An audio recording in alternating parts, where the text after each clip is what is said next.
Yn y fideo yma, nawn ni ystyried sut i benderfynu os ydy'r rhif yn lluosrif 6, 7, 8, 9 neu 10.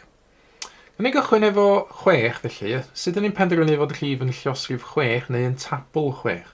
Wel, un ffordd o wneud hynny ydy haneri y rhif a gweld os ydyn ni hefo rhywbeth sydd yn lluosrif 3 neu yn tabl 3. Felly, enghraifft efo 72, os ydyn ni'n haneri 72, dyn ni'n cael 36.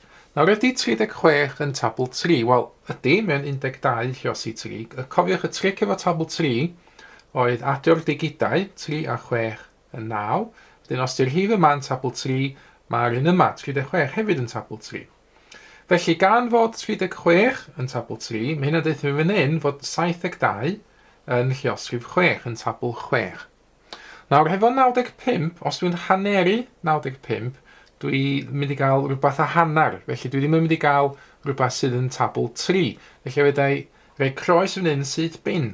Hynny ydy, mae rhaid i bob rhif sydd yn tabl 6 fod yn eilrif. Os dwi'n cychwyn efo odrif fan hyn, wedai ddim haneri a cael rhywbeth sydd yn tabl 3. Beth am 130? Wel, haneri fan hyn, dwi'n mynd i gael 65. Ydy 65 yn tabl 3? Wel, adio'r digidau, 6 a 5 yn 11. Wel, dydy 11 ddim yn tabl 3. Felly dydy 65 ddim yn tabl 3, a felly dydy 130 ddim yn tabl 6. A 312, wel, haneri fan hyn, wel, hanner 300 yn 150, hanner 12 yn 6, felly hanner 312 yn 156. Ydy 156 yn lluosrif 3? Wel, 1 a 5 yn 6, a 6 arall yn 12.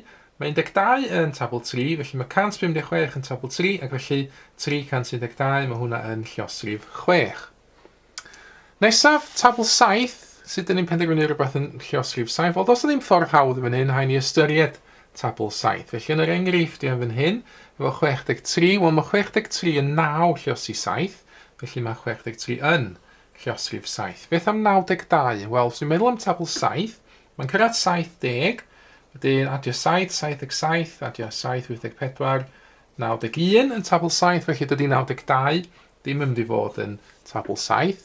Beth am 147? Wel, os ydyn ni'n cario hwn ymlaen, hynny ydy, ond we'n gallu dwblu 70 fan hyn i cael 140, adio 7 arall, felly mae 147 dwi'n gweld yn tabl 7. Beth am dan 345? Wel, dwi'n gwybod fod 35 yn tabl 7, yn lluosrif 7, felly mae 350 am fod yn lluosrif 7. Felly, 5 yn llai, fe dydd hwnna ddim bod yn tabl 7, felly dydy 345 ddim yn mynd i fod yn lluosrif 7. 343 os yw'r peth agosaf iddo fo yn tabl 7. Wedyn, tabl 8, i wirio os yw'r rhywbeth yn lluosrif 8, un ffordd yn wneud ydy haneri, a haneri eto, a gorffen efo lluosrif 2, sef eilrif. Felly, wel, fedrith odrif, felly dim fod yn lluosrif 8, mae rhaid i gychwyn hefo eilrif, er mwyn gallu haneri a haneri eto, a gorffen efo eilrif, felly 353 yn bendant ddim yn tabl 8. Beth am dan 448? Wel, os yw'n haneri unwaith, 224, haneri eto, os y hwnna'n 112.